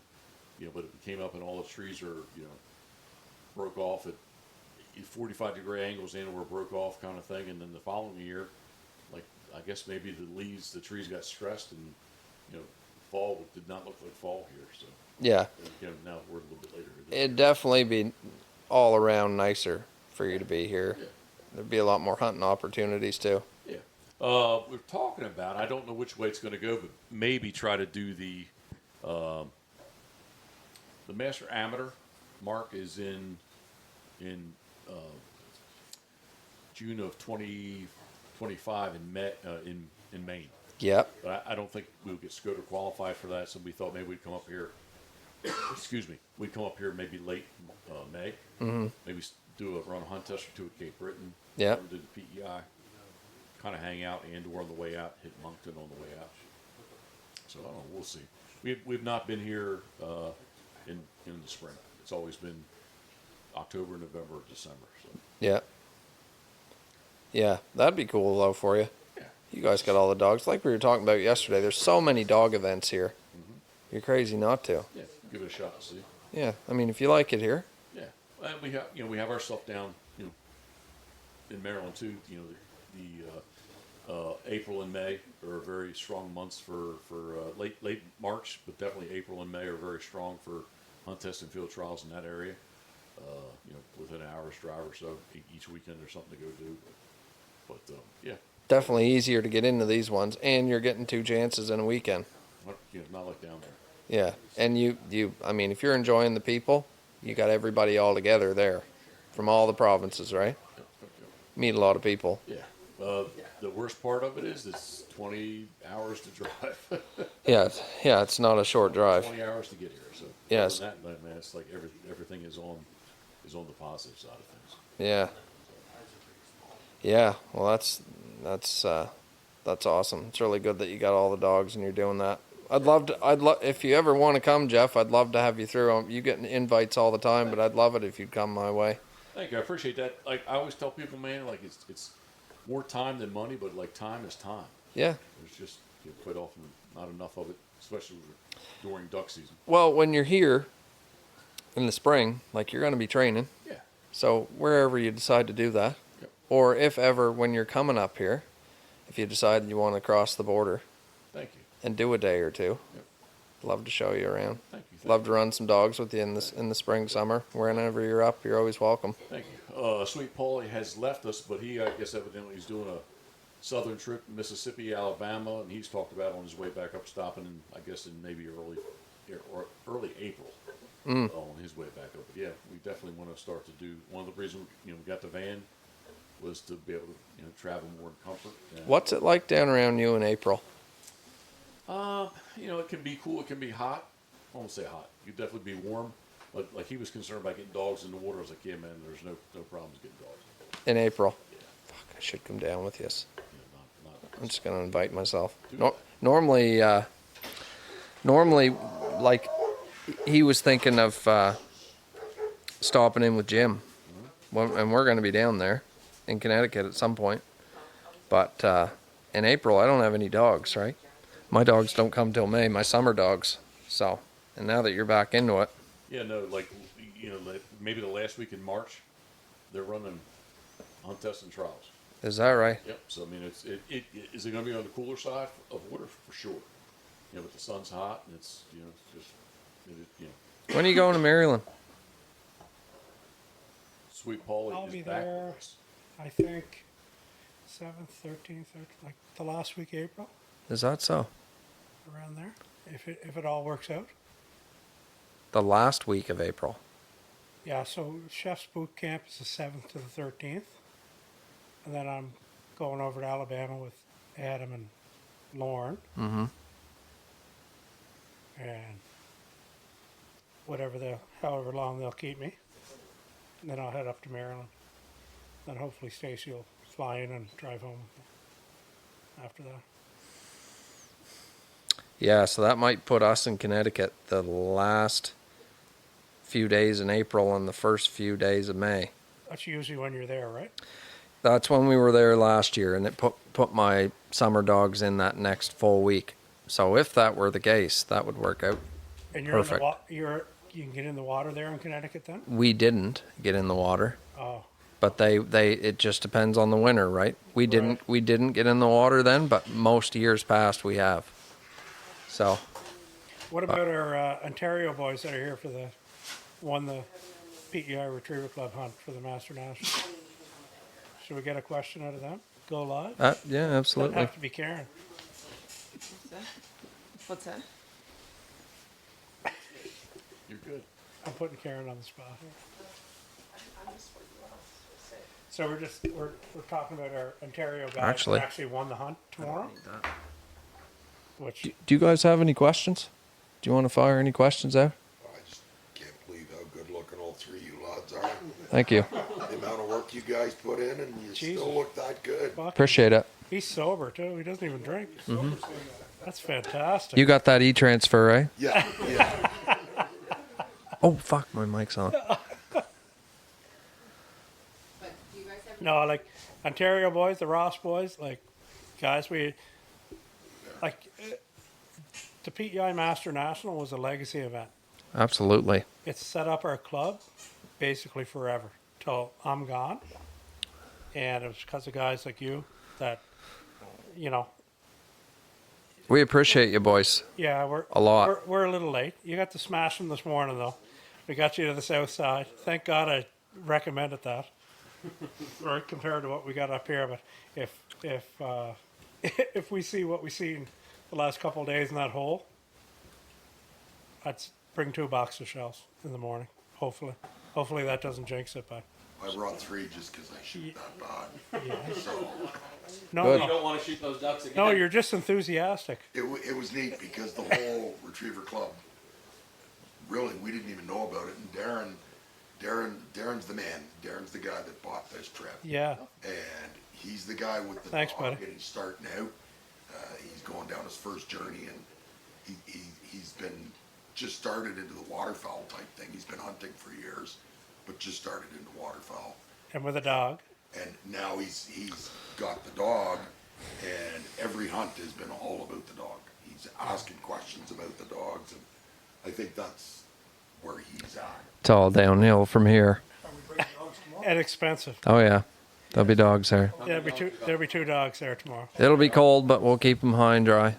So tomorrow, boys, you can shoot 6 black ducks and 6 McGansers. So what we're going to do, Woody's going to be there. How many So barrows? It depends if I'm shooting or not.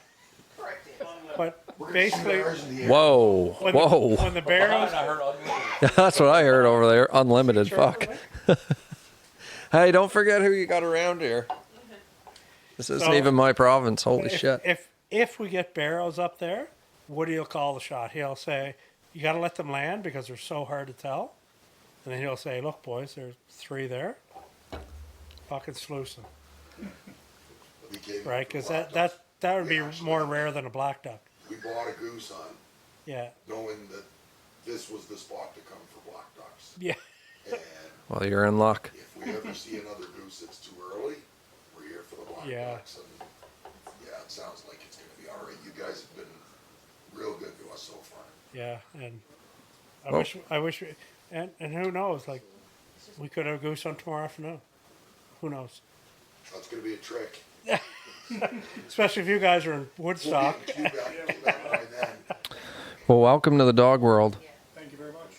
So a question about that, is there a crown dog? Come right over here. Is there a crown dog for the country of like the master dog of all masters? Is there such a thing? No. Well, in field trials there is. There's the top dog. Yeah, there's a national. In field trials, there's a national field trial champion every year. That's okay. Yeah. But that's a different game. So that's dog. That's the best dog. That's a competition.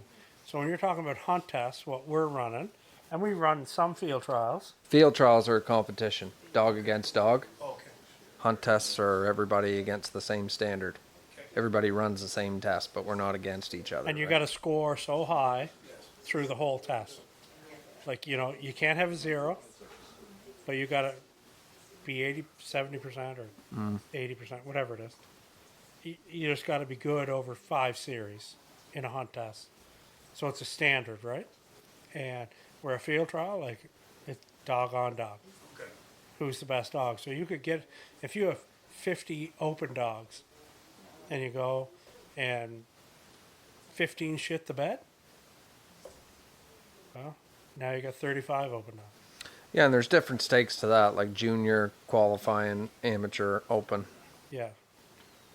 So, but yeah, there is a national amateur field trial champion. In the States has a derby champion now. They do. A derby championship, which would be like a qualifying, right? They always did. No, there's no, No blinds. no just blinds. marks. Just marks, so it'd be like a junior. Yeah. Same as here. Yeah. No, there's no different. A junior. We've always had a derby. Except 300-yard marks. Yeah. No, I didn't know, but they have a. I didn't know they had a derby national. Did they always have a derby national? They've had a derby list. Okay. 10 No, points we get you got on. Derby National. I just listened to a podcast today with Paul Sletton, and he changed his whole program. Lauren Longevin speaks highly as Paul Slatton. We were talking about him yesterday. Is Walter going with Sletton or with Andy Attar? Andy Attar. Yeah. Mm-hmm. They all came from Lardy.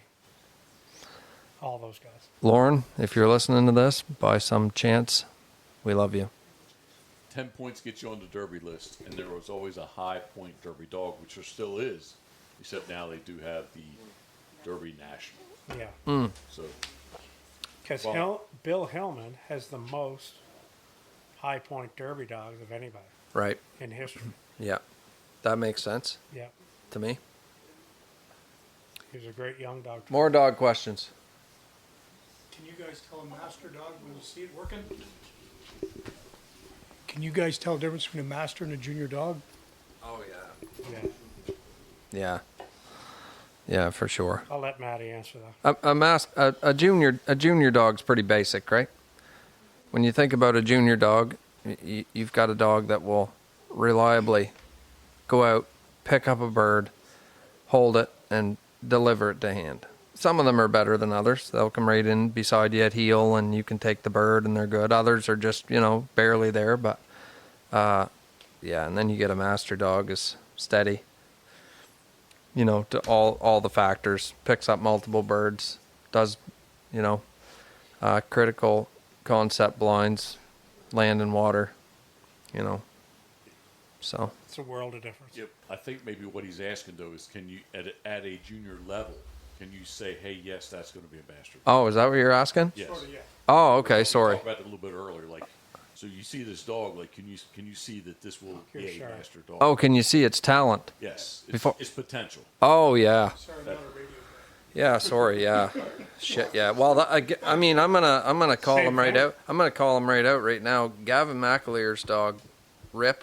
That's one of the best dogs I ever had through my program. Yeah. One of the best Yorkton dogs for sure. He's Picked up thousands. he's a hell of a dog. Yeah. Can you say that again? What's that? Can you say that again? Oh, yes. Gavin, I love your dog. You need to send him to me.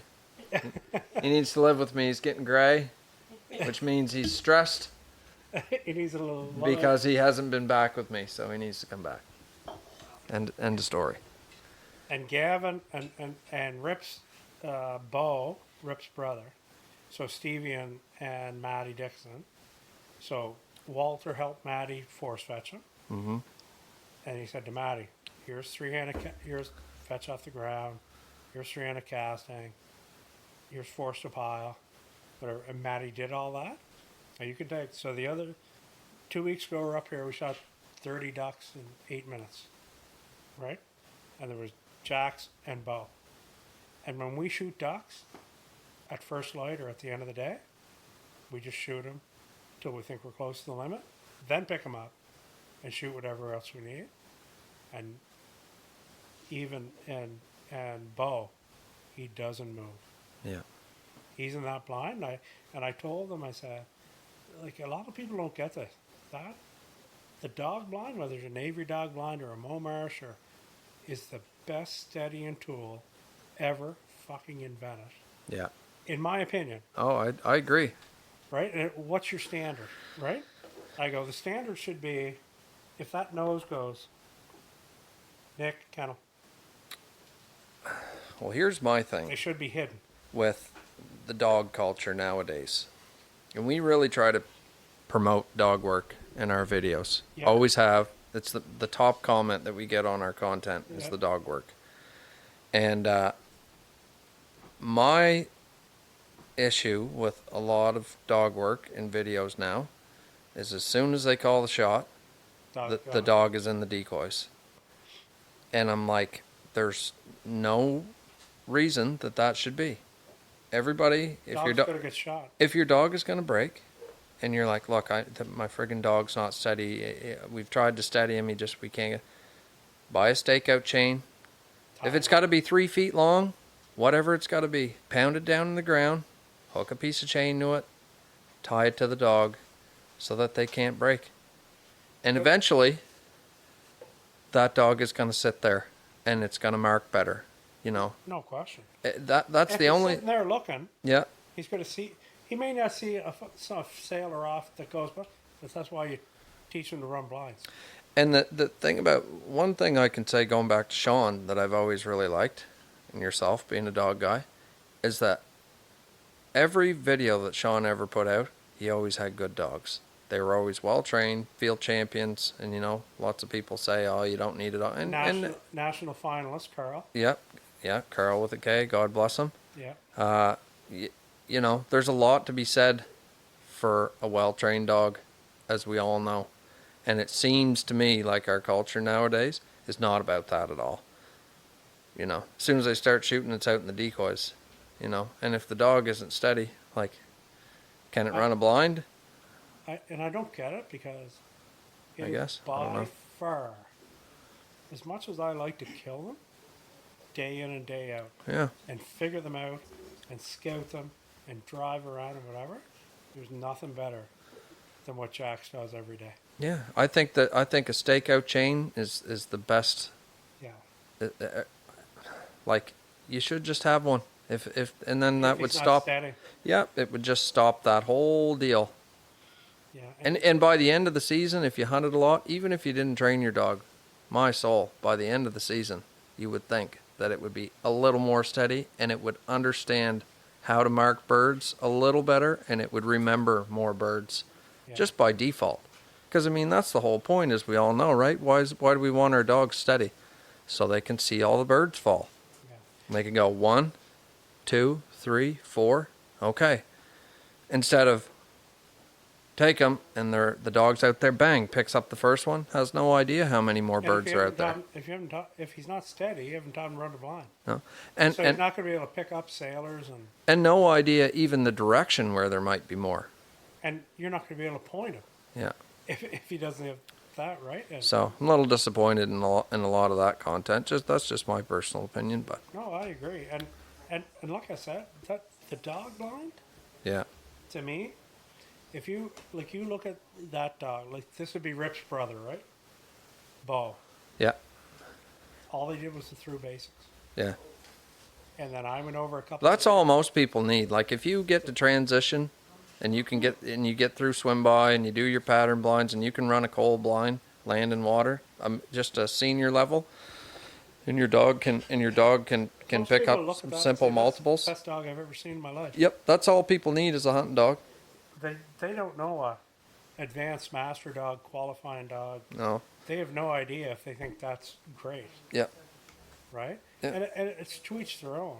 Yeah. But to me, if you can have a dog that sits there in that blind, if you can call or distance them to sit and to fetch and whatever, and you teach them the dog blind, Yeah. and they know it. They got doors. No, kind of. You sit there and watch. And then all of a sudden, if you got, if he creeps a little bit, but doesn't break, you're not picking any of these up. Get in your kennel. And to me, like, if I didn't have Jax, I probably hunt 20% of the time. I would Yeah. have lost my mojo, Definitely. right? And like the dog thing to me is the best part. And now, like, you're the same way, right? You've always been there, but Yeah. I should Oh yeah. Jeff's right back full circle. 100%. We're back into it. It's just like we're sharing stuff all the time. And do you see this podcast? And do you see that podcast? I watched. Here's a podcast. Adam Campbell and Slatton a few months back, and Slatton's talking about Kevin Chef's got this whole thing with Randy Bone he did in our group, if you remember, about noisy dogs. Yep. Oh, it's a trend now because there's that. I mean, we've bred them so high. Yeah, but Slatton did something about it. I drove around this morning, listened to it for 2 hours. Unbelievable with Adam Campbell. You should listen to it about noisy dogs. No? If they're noisy, give another job. Like, you're not focused with me if you're barking, yapping, whining. You're not focused on the job at hand. It was an unbelievable pot. I'm sitting there going, and Jax isn't a vocal dog, but I'm sitting there. I can take a lot of this just for day-to-day stuff, right? Day-to-day stuff.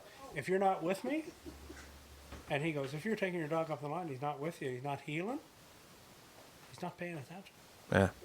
right? Or he's having a bad day and he's not sitting at the line, he's creeping. That's come full circle too. You know. Yeah.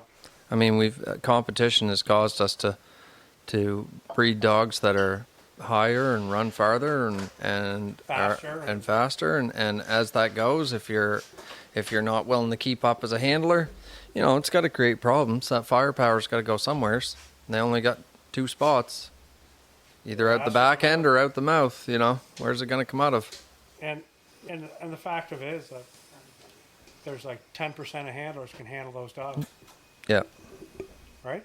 Just like 10% of the hardcore duck and goose killers shoot Benellis or Berettas and shoot heavy shot or bismuth or have the flock decoys, and Yeah. those dogs aren't for the lab today, especially at the top lines, Yeah. ain't for the weak heart. Yeah, we bred them pretty high for sure. Yeah.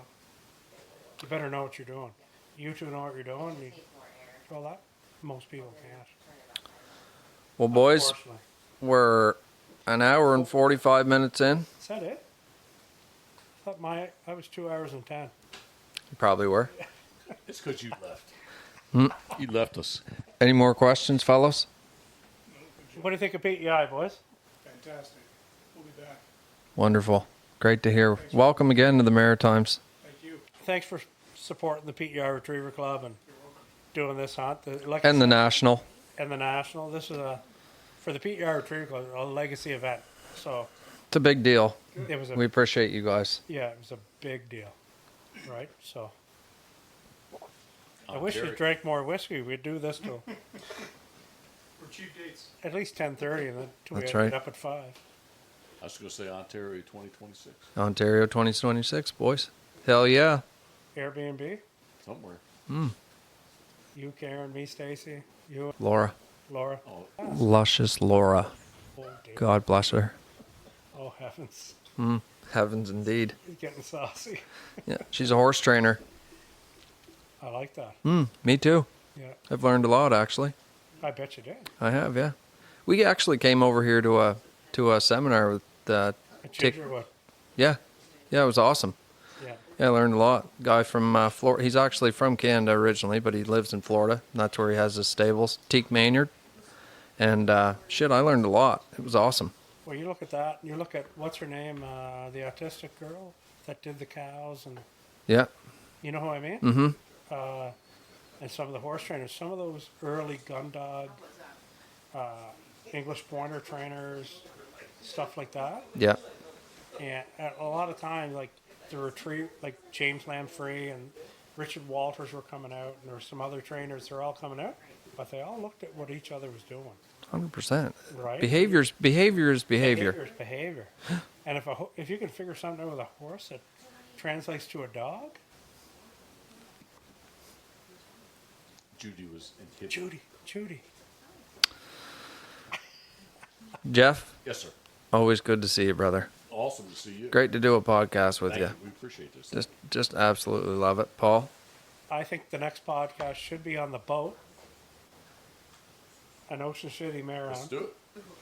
in January of next year. So 2025? Yeah, a few of us would drive down and hang out with Jeff. I would love that. Jeff, would you have us in your boat? 100%. Wonderful. I always pay for it. January 2025 or 26? That's like next month. I mean, if you're talking Yeah, about next 26. month. Yeah, What is that? I'm trying to keep him straight. Oh, well, fuck. 26. Oh, well, okay. Just kick the Christmas tree over then. The fuck? Yeah, you want to go somewheres? Yeah, a year from now. No, let's go. You said next 3 year, weeks. Paul. 3 weeks. Okay, yeah, 3 weeks. Do you have a spot? No, he's Not booked. this year, no. Oh, fuck. Next year. Well, let's do it. All right. We'll take Walter. Hey, Who else do we take? I've been thinking about it for a long time. I've just been trying to get a group of guys, right? I really want to come. I would love to hang out with you. We just, I'd love that too. We just need to get upstairs finished so we will have lodging You're going to lodge us? for 6 people. That's all right. Hey. Hey, get your camper boy again. And we'll sleep in the camper. Yeah. We don't need. We much. used to lodge, and then we had a bunch of guys from the Maritimes come down. Karen was like, Closed it all down. no. It'll get done one day. We just need to, in the spring, buckle down and get the shit done. So it'll be good. Pit Boss World Headquarters. PBHQ. Yep. Going to be housing. Good night. Watch your podcast. What else you got on the go? Throw some shameless plugs. Let's go. We need kick the decoy carving. As Karen stands over my shoulder, we need to get that just kick that in more.